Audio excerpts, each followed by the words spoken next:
काफी पुरानी बात है। एक सेठ के यहाँ एक व्यक्ति काम करता था।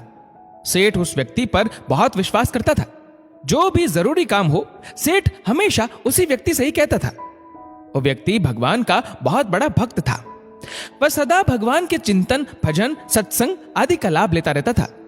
एक दिन उसने सेठ से श्री जगन्नाथ धाम यात्रा करने के लिए कुछ दिन की छुट्टी मांगी। सेठ ने उसे छुट्टी देते हुए कहा, भाई, मैं तो हूं संसारी आदमी, हमेशा व्यापार के काम में व्यस्त रहता हूं, जिसके कारण कभी तीर्थ गमन का लाभ नहीं ले पाता।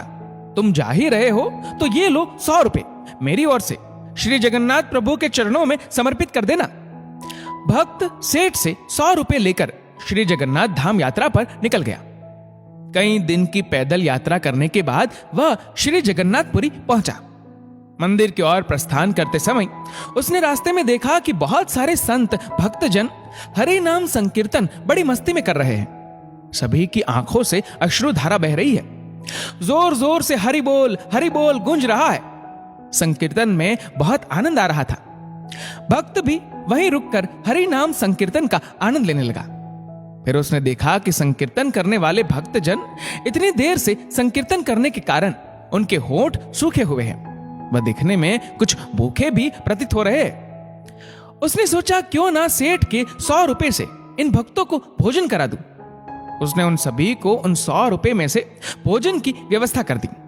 सबको भोजन कराने में उसे कुल 98 रुपए खर्च करने पड़े। उसके पास 2 रुपए बच गए। उसने सोचा, चलो अच्छा हुआ, 2 रुपए जगन्नाथ जी के चरणों में सेठ के नाम से चढ़ा दूंगा। जब सेठ पूछेगा तो मैं कहूंगा पैसे चढ़ा दिए। सेठ ये तो नहीं कहेगा 100 रुपए चढ़ाए। सेठ पूछेगा पैसे चढ़ा दिए, मैं बोल दूंगा कि पैसे चढ़ा दिए। झूठ भी नहीं बोलना होगा और काम भी हो जाएगा। भक्त ने श्री जगन्नाथ जी के दर्शन के लिए मंदिर में प्रवेश किया। श्री जगन्नाथ जी की छवि को निहारते हुए अपने हृदय में उनको विराजमान कराया। अंत में उसने सेठ के 2 रुपए श्री जगन्नाथ जी के चरणों में चढ़ा दिए और बोला, ये 2 रुपए सेठ ने भेजे हैं। उसी रात सेठ के पास स्वप्न में श्री जगन्नाथ जी आए, आशीर्वाद दिया और बोले, सेठ, तुम्हारे 98 रुपए मुझे मिल गए हैं। ये कहकर श्री जगन्नाथ जी अंतर्ध्यान हो गए। सेठ जाग गया। सोचने लगा, मेरा नौकर तो बड़ा ईमानदार है, पर अचानक उसे क्या जरूरत पड़ गई थी। उसने 2 रुपए भगवान को कम चढ़ाए। उसने 2 रुपए का क्या खा लिया। उसे ऐसी क्या जरूरत पड़ी। ऐसा विचार सेठ करता रहा।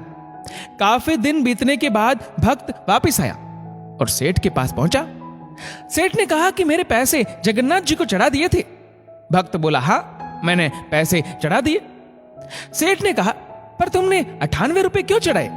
2 रुपए किस काम में प्रयोग किए?